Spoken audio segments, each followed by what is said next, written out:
시청자 여러분 안녕하십니까. 아침의 매일경제입니다. 오늘 중앙신문에 실려있는 사진과 만평을 먼저 보겠습니다.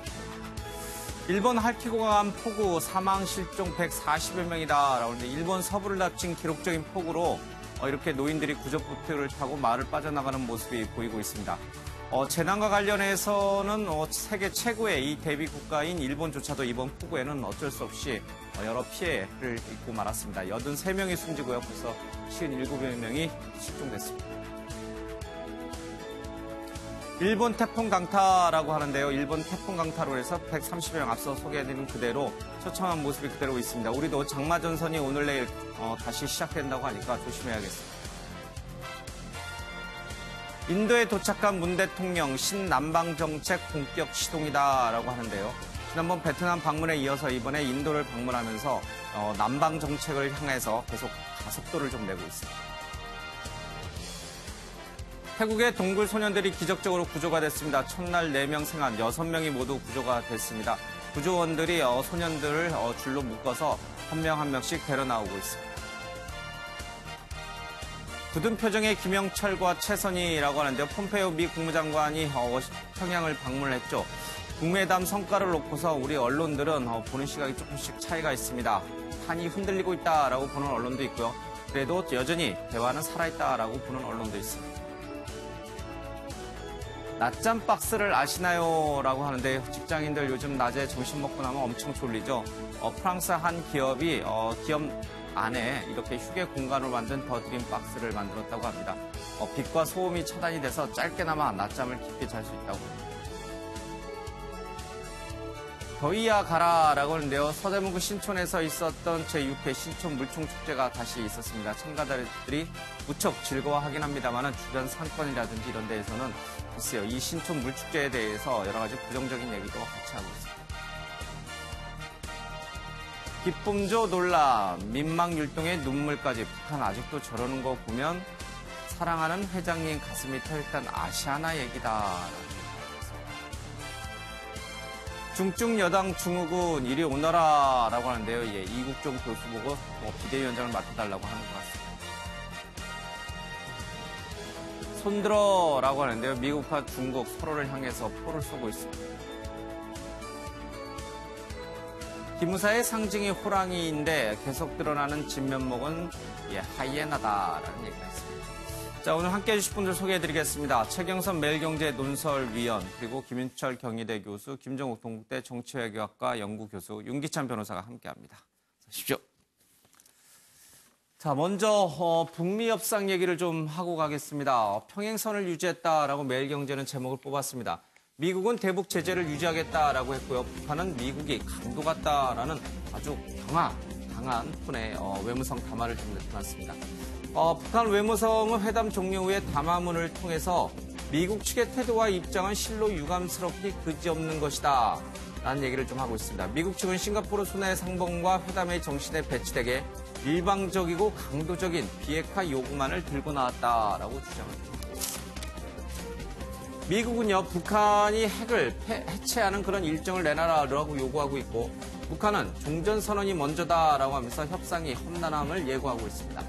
미국은 핵무기 상세 신고 등 비핵화 조치를 먼저 할 것을 요구하고 있고, 그다음에 최종적이고 충분히 검증된 비핵화, 요즘은 FFV라는 개념을 제시했고요. 비핵화 조치 이전에 종전선언은 시기상조다라는 점을 못 박았습니다. 이에 대해서 북한은 일방적인 강도적 비핵화다라고 얘기했고, 제재 완화를 병행해야 한다라는 점을 명시했습니다. 종전협상은 정전협전 65주년 7월 27일에 종전선언을 해야 한다라는 입장도 얘기했습니다. 굉장히 안 좋은 측면이 이견이 드러난 쟁점도 있습니다만 합의가 도출된 부분도 분명히 있습니다. 미군 유해 송환과 관련해서 7월 12일 날 실무회담을 하기로 했고요. 그리고 동창리 미사일 엔진 실험장 폐쇄 이한 실무회담도 하기로 했습니다. 또 앞으로 비핵화 검증을 위한 워킹그룹도 구성하기로 좀 했습니다. 자, 폼페이오는 북한이 베트남 모델을 따르길 원한다라고 얘기를 해서요. 미국과 정상적 외교 관계를 맺고 경제적인 번영의 길을 걷고 있는 베트남의 사례를 북한이 따를 수 있을 것이다 라는 얘기를 하고 있습니다. 관련된 영상 좀 잠깐 보고 오겠습니다. We had many hours of productive conversations. These are complicated issues, but we made progress on almost all of the central issues. The North Koreans also confirmed the missile engine testing facility. We talked about what the modalities would look like for that destruction of that facility as well. And so I'm not going to get into the details of our conversations, but we spent a good deal of time talking about each of those two things, and I think we made progress in every element of our discussion. President Trump believes your country can replicate this path. It's yours if you'll seize the moment. The miracle can be yours. 예, 신문 좀 조금 더 보겠습니다. 폼페이오 북한의 도청을 의식해서 야외에서 트럼프에 전화했다라는 얘기를 하시고 있습니다. 김영철 부위원장이 잘 잤느냐라고 안부를 묻기는 했습니다만은 어젯밤에 매우 중요한 문제들을 논의했기 때문에 그 생각 때문에 지난밤에 잠을 잘 못 잔 것 아니냐라고 재차 물었고 폼페이오 장관은 아주 잘 잤다라고 응수를 했습니다. 그냥 무난 인사였습니다만은 뼈가 있는 그런 얘기들이 좀 있었습니다. 그리고 모두 발언이 끝나고 취재진이 회담장에서 나가는 순간 조선민주주의 인민공화국의 밝은 미래는 결코 미국이 가져다 주지 못할 것이다 라는 얘기를 하면서 마치 폼페이오 들으라는 식으로 북한의 김영철 부위원장이 센 얘기를 좀 했습니다. 자, 북미 주도권 공방이 아슬아슬하다. 그러나 판은 깨지 않았다라고 한국일보는 보도를 하고 있습니다. 폼페이오는 우리의 요구가 강도 수준이면은 전 세계가 강도다라고 해서 자신들의 요구가 지나치지 않다는 점을 명시했습니다. 그리고요, 한미일 이 3개국 외무장관은 이 북한 제재에 대해서 비핵화가 있을 때까지 계속 유지한다는 점을 천명을 했습니다. 북한의 요구와는 전혀 다른 방향에서 한미일 외교장관이 합의를 한 부분이 있습니다. 세 번째 방북, 시작은 따뜻한 농담, 끝은 날선 냉귤이다라는 얘기도 좀 있고요. 자, 요 경협 얘기도 있습니다만 경협 얘기는 좀 잠시 뒤에 하겠습니다. 자, 북미 관계가 비핵화를 앞두고 순탄하게 가고 있는 것인지 아니면은 다시 도돌이표처럼 과거로 되돌아갈 것인지 중대한 고비에 있는 것이 좀 분명해 보입니다. 우리 내부는 어떻게 보시는지 모르겠습니다. 제가 OX를 좀 한번 여쭤볼까요? 북미 관계가 좀 잘 풀려나가는 과정에 있다라고 하면 O고요.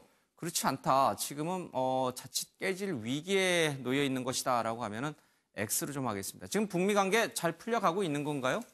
예. 들기가 좀 애매한 부분이 좀 있는 것 같습니다. 우리 최 의원님부터 좀 듣겠습니다. 일단 잘 이걸 풀려가고 있다. 예. OX로 답하기가 굉장히 곤란한 문제인데 사실은 O인 측면도 있고 X인 측면도 혼재되어 있는 것이죠. 예. 북한의 태도가 갑자기 상당히 까칠해졌는데 폼페이오 장관 방문 이후에. 근데 이건 사실상 예견된 문제라고도 볼 수 있는 겁니다. 예. 보통 악마는 디테일에 있다고 해가지고 구체적인 문제로 들어가면 이런 마찰이 있을 것이라는 것은 예견된 것이고 예. 사실 지금 미국이 강력하게 요구있는 핵무기의 리스트를 달라. 그리고 언제까지 할 건지 그리고 폐기를 했는지 안 했는지 우리가 검증하게 해달라. 이 부분에 대해서 북한은 굉장히 자존심 문제를 내세우고 있는 것이고 순서를 얘기하고 있는 거 아니겠습니까? 저쪽은 체제 보장을 먼저 해달라. 여기는 핵 폐기가 먼저다.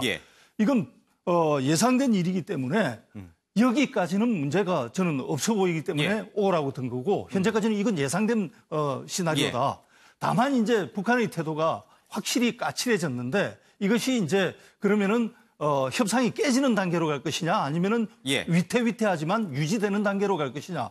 결론적으로 O라고 저는 들었던 이유가 시간은 결국은 미국의 편에 있습니다. 이거 자꾸 시간을 끌고 이렇게 위태위태하게 가면은 김정은으로서는 경제 발전 이게 무엇보다 중요한데 이것을 경제 발전을 이루지 않고서는 김정은으로서도 체제 유지가 힘들다.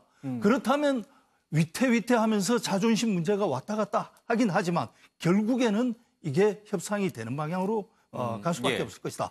이런 뜻에서 오를 드셨군요. 예. 협상의 주도권을 미국이 쥐고 있다. 그런데 북한은 또 우리가 잘 아다시피 우리 또 한민족이 그런 경향이 있죠. 자존심이 세지 않습니까? 이게 뭐 일방적으로 누구한테 끌려가는 거 굉장히 싫어하지 않습니까? 지금은 그 과정인가요? 주도권은 미국에 있는 것이 분명한데 그냥 마냥 끌려가기는 싫다. 그래서 너네 강도짓 하지 마라. 이렇게 얘기하는 건가요?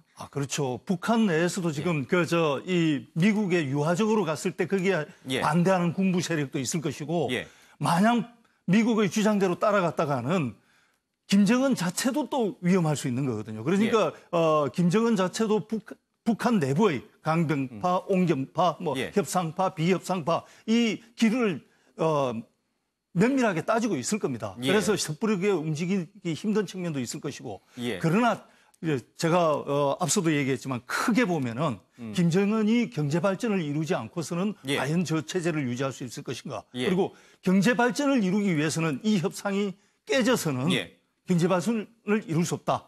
이 큰 틀에서 보고 싶다는 게 제 생각입니다. 예. 지금 당장의 삐걱거림이 있지만 이것은 충분히 예견됐던 일이고 결국은 비핵화로 갈 수밖에 없다. 그래서 오를 들었다. 김인철 교수님, 오늘 언론들 쭉 보면요. 약간 보수적 성향이 강한 언론들은 이 북미 협상이 위기다, 위태롭다라는 쪽에 굉장히 많은 방점을 둬서 헤드라인 제목을 뽑고 기사를 썼어요. 그러나 또 다른 한쪽에서는 그래도 협상은 여전히 끈은 유지됐다라는 쪽으로 여전히 좀 신중한 입장을 취하는데 김 교수님도 지금은 잘 풀려가고 있는 과정이다라고 보시는군요. 그러니까 뭐 잘 풀려가기 위한 예. 그런 이제 그 과정에 있다. 예. 그러니까 뭐 특히 갱 스트라이크 이렇게 이제 얘기했음에도 불구하고 이 폼페이오가 이제 협상에 이제 진전이 있었다라고 하는 발언이나 예. 또 한편으로는 이제 이번 회담의 이제 그 결과로 이제 3가지 정도 나오지 않았습니까? 뭐 이제 송환 문제, 미군 송환 문제, 예. 유해 송환 문제라든지 또 비핵화를 위한 워킹그룹 만들기로 예. 한 거라든지 또 이제 미사일 기지 폐쇄 문제라든지 예. 상당히 구체적이고 가시적인 결과들을 내온 거거든요. 이것에 비춰 보면은 이제 뭐 북한의 그런 이 발언이라든지 이제 예. 뭐 그 갱스트라이크 이런 발언 같은 경우는 어떻게 보면 이 미국의 큰 이제 미국과의 관계에서 껴있지는 않고 예. 상당히 이제 좀 항의하거나 좀 이제 자신들이 좀 손해봤다라고 하는 것에 대한 뭐 일종의 하소연 뭐 이런 정도로 그래서 예. 어쨌든 간에 이제 이 미국이 이제 주도로 가는 이 상황에서 예. 뭔가 미국 국내에서도 조금 소리가 있어가지고 조금 더 박차를 가할 수 있게끔 만드는 좀 외곽 때리기 같은 그런 이제 전법이 아닌가 이런 생각이 듭니다. 근데 트럼프 대통령도 사실 이게 불같은 성격이잖아요. 그렇죠? 지난번에 이 북한에서 뭐 실무 협상 과정에서 막 굉장히 뭐 펜스 부통령을 비난하거나 그랬더니 갑자기 우리 협상 안 해버려. 딱 이렇게 나왔잖아요. 혹시 이 과정이 그런 또 하나의 트럼프 대통령의 뭐랄까 급한 성격 때문에 한번 또 변곡점을 또 맞이할 것인가 어떻게 전망하십니까? 저는 뭐 2번 그러지 않을 거라 생각을 합니다. 두 번은 안 그럴 거다. 왜냐하면 예. 뭐 적어도 미국 지도자이고 그다음에 이미 양국 간 정상회담을 하고 진행을 하고 난 다음에 판으로 깬다라고 하는 건 상당히 큰 문제가 있을 거라 생각이 들고요. 예. 저는 이제 기본적으로 11월 달이라고 하는 마지노선이 분명히 있는 거죠. 미국이라고 하는. 예. 그래서 북한이 협상력을 최대로 높일 수 있는 기간은 그 기간까지다. 그래서 지금부터 예를 들어 계속적인 딜을 하고 있는 거죠. 딜을 예. 통해서 자기 가격을 높이는 방법이 가장 자기들한테 이익이 될 거라고 판단한 것 같고요. 예. 그런 측면에서는 지금 싸움은 나왔지만 모든 요소에서 진전을 이뤘다라고 하는 건 완전한 비핵화에 대해서 다시 확인은 했는데 소위 다른 부분들 순서 비핵화 예. 체제 보장의 순서와 관련해서 쌍방간의 입구 찾는 부분에 대한 나름 상당히 많은 좀 균열들이 있었다는 생각이 들고요. 예. 하지만 또 그 이후에 그 북한 외무성에서 우리는 트럼프 대통령에 대한 신뢰심을 아직도 그대로 간직하고 있다라고 얘기한 건 뭐냐면 예. 당신들과 협상을 할 건데 입구와 관련해서 정확하게 얘기를 해달라. 예를 들면 종전선언과 관련해서 우리가 어떻게 해야지 당신들이 종전선언을 할 수 있는지에 대해서 얘기도 안 가지고 오면서 예. 우리에게 다른 것들을 다 포기하라고 얘기하는 건 말이 안 된다. 우리도 내부적으로 할 얘기가 별로 없다. 그래서 자기가 이제 2개 가져온 거죠. 예를 들면 그 엔진 실험장, 탄도미사일 되게 중요한 거죠. 왜냐하면 대륙간 탄도미사일은 미국을 직접 겨냥한 거기 때문에 거기다 엔진 실험장을 폐쇄를 하겠다고 얘기를 한 것. 그다음에 미군 유해, 되게 중요한 애국심 예. 문제니까요. 이 2가지 카드를 갖고 왔음에도 불구하고 계속 미국이 CVID만 얘기하고 거기에 대응하는 종전선언에 대한 대답이 없기 예. 때문에 이 부분에 대한 답을 가져야지만 우리가 다음 단계로 넘어갈 수 있다라고 하는 측면에서 하나의 아주 전형적인 예를 들면 외곽대기 방식의 협상 예. 전략이라고 보는 게 저는 타당하다고 생각이 듭니다. 예. 자, 세 분은 좀 약간의 갈등 또 어려움은 있습니다만은 북미 관계가 비핵화 협상이 예정된 수순으로 긍정적인 방향으로 가고 있다라는 부분에 대해서는 이견이 없는 것 같습니다. 윤 변호사님은 그렇지 않다라고 보셨군요. 예, 세 분하고는 얘기가 다른데요. 예. 그 예정된 수순이라는 게 과연 어느 관점에서 보느냐에 따라 다르다고 예. 생각을 해요. 예를 들면 우리나라와 미국이 생각했던 예정된 수순은 이게 아니었고요. 예. 최소한 우리 국민이 알고 있는 북한 내심의 예정된 수순이었을 수도 있어요. 왜냐하면 지금 그 북미 정상회담에서 비핵화라는 단어에는 합의를 했지만 방법이나 의미에 대해서는 사실 합의가 안 된 게 지금 드러나는 게 아닌가라는 예. 생각이 되고요. 지금 과정이 너무 길어지다 보면 목표를 잃고 헤매게 됩니다. 예. 지금 북한이 계속 원하는 거는 관계 개선을 원하고 있어요, 미국과. 이거는 이제 제재 제재와 해제죠. 관계 개선. 예. 제재 해제고, 그다음에 종전 선언을 요구하는 건 사실 주한미군 철수와 또 맞물려 있는 문제란 말이죠. 그에 비해서 비핵화 과정에 대해서는 이제 잘게 쓸어서 지금 이제 동창리 그 시험장 폐쇄 이 부분도 하나의 또 카드로 내밀었고 예. 저희가 사실 예상할 수 없었던 거거든요. 비핵화라는 기존에 생산된 무기를 없애거나 시설을 폐쇄하거나 뭐 되돌릴 수 없는 이런 조치를 취하는 예. 것에는 지금 접근도 못 하고 있단 말이죠. 이게 언제까지 갈 것이냐. 이렇게 해서 만약에 트럼프 대통령의 재선 이후까지도 예. 트럼프 대통령 입장에서는 남한이 김정은과 신뢰관계가 있다라는 명분하에 끌고 간다면 과연 그 몇 년간의 대한민국은 핵 위협에 놓여 있는 거거든요. 자, 예. 과정이 길어지면 목표를 달성한다 하더라도 그 과정에서는 저희가 전쟁 위협에 놓여 있다는 이 부분 예. 따라서 과정이 되도록이면 짧았으면 좋겠다. 그런 측면에서는 우리 입장에서는 아직까지 실패다. 예. 이렇게 진단할 수밖에 없죠. 알겠습니다. 내분 얘기를 뭐 나름의 논리를 갖고 좀 들어봤습니다. 좀 내려주시고요. 여기서 한 가지 좀 짚고 가야 될 것이 김정은 또 트럼프 대통령과 이 그 주변 어떤 측근들 내지는 세력과의 어떤 갈등 관계인데 김정은 위원장은 빨리 비핵화를 제시하고 경제 건설로 나가고 싶은데 군부가 이것을 계속 막고 있다라는 얘기들이 이제 심심찮게 들려오고 있습니다. 트럼프 대통령 역시 북한의 비핵화 조치와 함께 북한이 원하는 제재 완화를 해주고 싶은데 미국 내 백악관 내의 강경파 매파 세력들이 그렇게 해서는 안 된다, 또 속아서는 안 된다라는 식으로 엇박자를 자꾸 이제 주고 있다는 얘기를 하고 있습니다. 두 지도자는 정말 뭔가 지난번 회담처럼 뭔가 전격적으로 빨리 북미 관계를 개선하고 싶은데 그 주변 군부라든지 아니면 매파들이 지금 이것을 방해하고 있는 것인지 그런 갈등이 실제로 존재하는 것인지 그 부분을 좀 듣고 싶습니다. 예. 얼마 전에 이제 북한 전문가 모시고 이렇게 예. 세미나도 해보고 하니까 북한에 이제 장마당이라고 해가지고 자유롭게 거래하는 시장이 있지 않습니까? 예. 그걸 우리 한국 사람들은 그럼 시민들이 그냥 자유롭게 거래하는 그야말로 북한 당국의 통제를 받지 않는 시장 아니냐 이렇게 예. 생각하기 쉬운데 그게 아니라는 겁니다.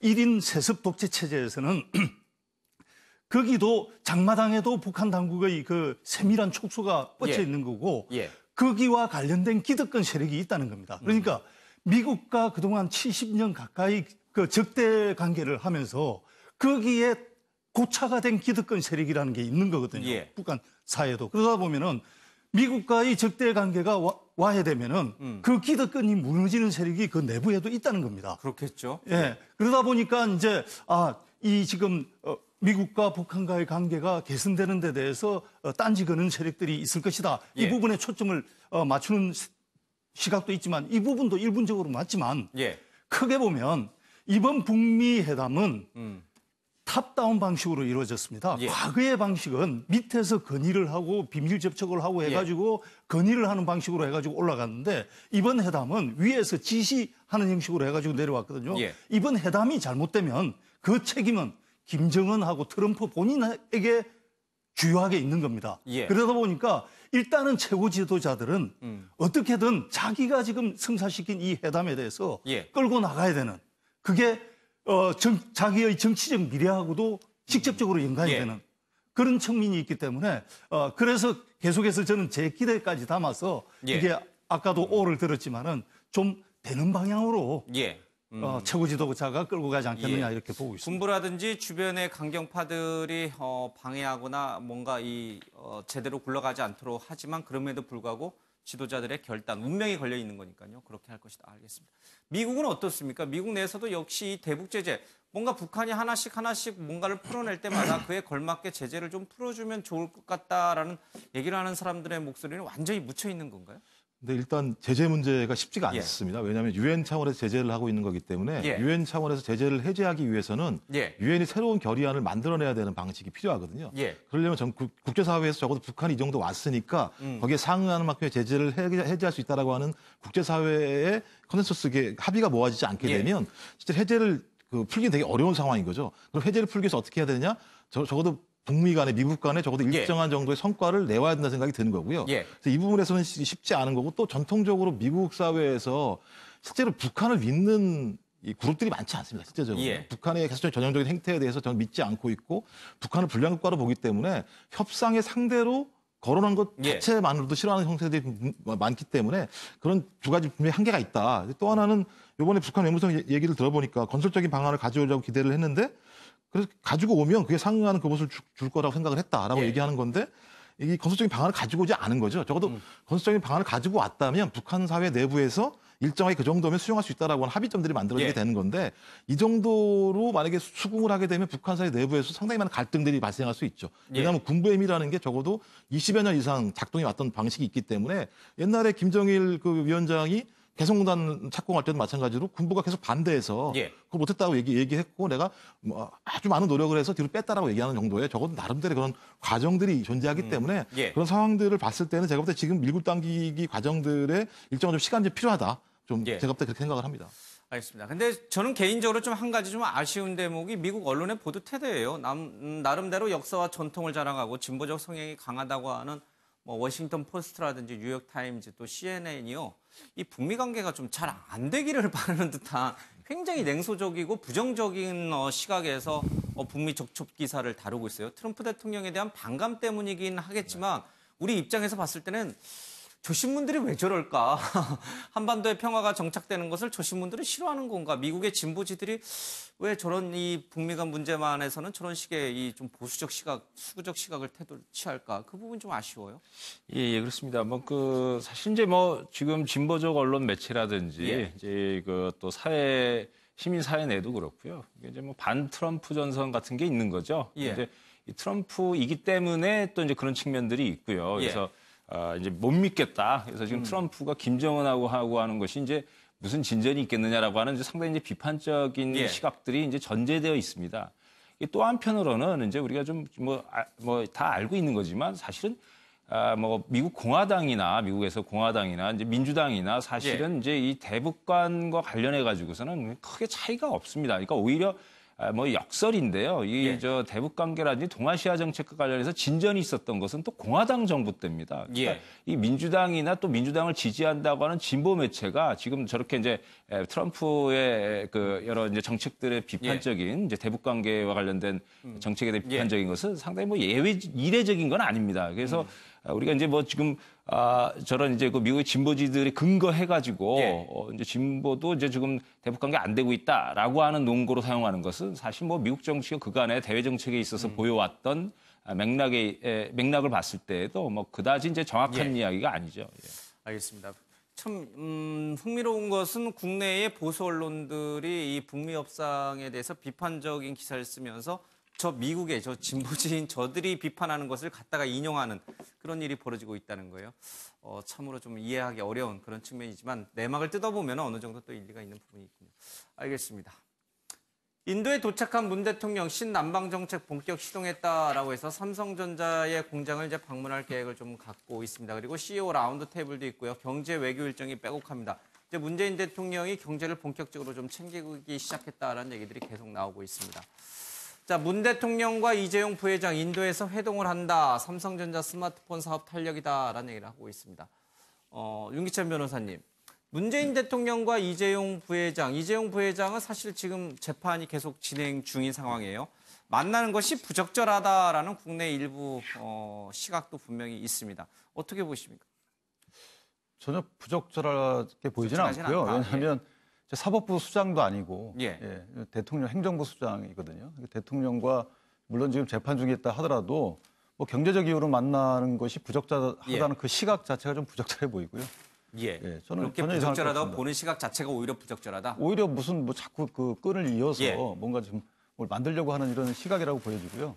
전혀 저렇게 따지면은 저 재판 중에 있는 무죄 추정의 원칙에도 반하는 내용이에요. 그런 말들이. 그리고 대통령이 마치 재판에 영향 끼칠 수 있는 가능성이 있다.